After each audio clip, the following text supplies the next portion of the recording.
Every single time you flick a light switch, you're doing more than just lighting up a room. You're actually plugging into a massive 140-year-old national experiment. It's this incredible story of inventors, engineers, and politicians, all trying to answer one question that sounds simple, but is anything but. I mean, just think about it. We want the lights to come on every single time we need them, right? That's security. We obviously don't want to pay a fortune for it. That's affordability. And now, more than ever, we absolutely need it to be clean. That's green. But trying to get all three of those things at the same time, well, that has turned out to be one of the toughest challenges of the modern age. And this challenge, it actually has a name, the electricity trilemma. It's this constant, delicate balancing act between those three competing goals. For 140 years, the entire story of Britain's power grid has just been one long struggle with this very problem, with each generation basically rewriting the rules to try and finally crack it. So to really understand how we got here, we've got to go back, way back to a time before a single grid even existed. It was a time of, well, chaos, and it led to the very first attempt to bring order through centralized national control. It all started super small, back in 1881, with a single generator lighting up one small town.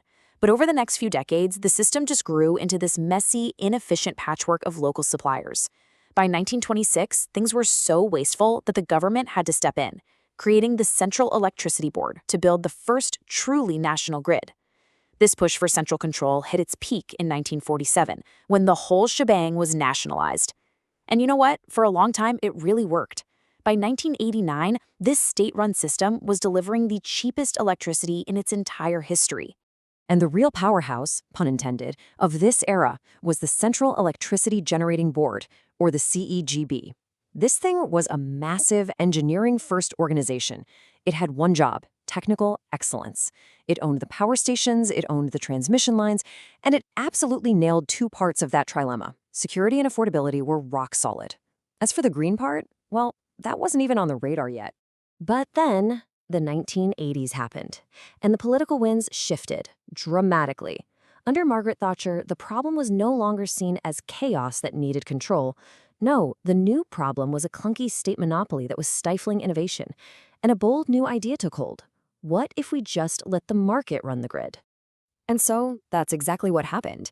In 1990, the mighty CEGB was broken up and sold off. For the first time ever, electricity was going to be treated not just as a public service, but as a commodity, something to be bought and sold in a competitive market. The great British electricity experiment was officially underway. Okay, so the first version of this new market was called the pool. The idea was pretty simple in theory. You create a daily auction for electricity. Instead of one big state company, you'd now have a bunch of private generators all competing with each other, bidding to sell their power. The cheapest bids would win, and competition would drive prices down for all of us. Or so they thought. But the experiment hit some pretty big snags right out of the gate. The system was incredibly complex, and instead of falling, prices just soared. So what went wrong? Well, some of the bigger generators quickly figured out they could game the system, manipulating their bids to artificially push up the final price. A huge gap opened up between the actual cost to make the power and what people were being forced to pay. The pool just wasn't working. Okay, so it was time for a major reboot. In 2001, the chaotic pool was scrapped. The new system, which eventually covered all of Great Britain, was designed to be much simpler. It moved away from that central auction to direct, one-on-one deals between the power generators and the companies that supply electricity to our homes. But this new market had an unintended consequence. Instead of sparking tons of new competition, it actually led to massive consolidation. By the late 2000s, just 6 huge companies, you probably know them as the Big Six, ended up controlling about 70% of the entire electricity supply to our homes. And this new focus on pure efficiency had a really worrying side effect on security.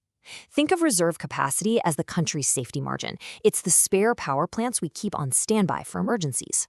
The old state-run system kept this margin really high, but the new market, it didn't reward companies for building expensive power plants just to have them sit idle. And the result? The UK's safety margin shrank big time, from a comfy 35% down to just 22% by 2006. Just as the market was kind of settling into this new shape, the trilemma itself changed.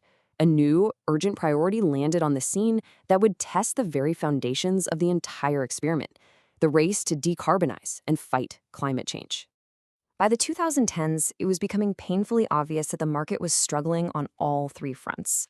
In fact, as energy experts Michael Grubb and David Newbury put it, the system just wasn't built to deliver secure or sustainable electricity. The market had no natural way to drive the huge long-term investment needed for a low-carbon future.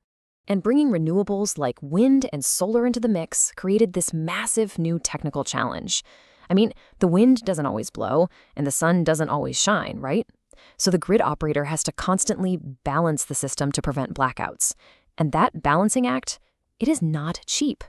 In 2020 alone, it cost over £1.5 billion, a cost that, you guessed it, ends up on our bills. So it was clear the market was not going to build this green future on its own. So what happened? The government intervened. Again. In 2013, we got the electricity market reform. It was basically a huge package of policies designed to force the £110 billion of private investment needed. And in a pretty amazing moment of honesty, the government itself called it significant state intervention in the free market. The experiment was being patched up with the old tools of state control. Which brings us pretty much up to today. After decades of privatization, reform, and intervention, the system is changing once again. And it's making a lot of people ask, has the fundamental market experiment finally run its course? So if you look back, you can see the trade-offs at every single stage. Under nationalization, security and affordability were high, but emissions just weren't a priority. The market experiment, well, it helped with affordability at first, but security took a hit. And now, in this green era, putting low emissions first has put a huge strain on both security and cost. That trilemma balancing act is crystal clear. And that brings us to the very latest pivot in this incredible story. The government is now in the process of creating a new, publicly owned body, the Future System Operator. And its job? To take over long-term strategic planning for the grid.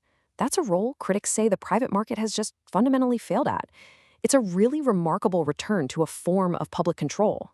And so, after 140 years of engineering triumphs, huge ideological shifts, and constant course corrections, we're left with a pretty fascinating question. Is the Great British Electricity Experiment finally over? And maybe more importantly, can a system that's designed around competition and profit ever truly solve the trilemma of giving us power that is simultaneously secure, affordable, and green?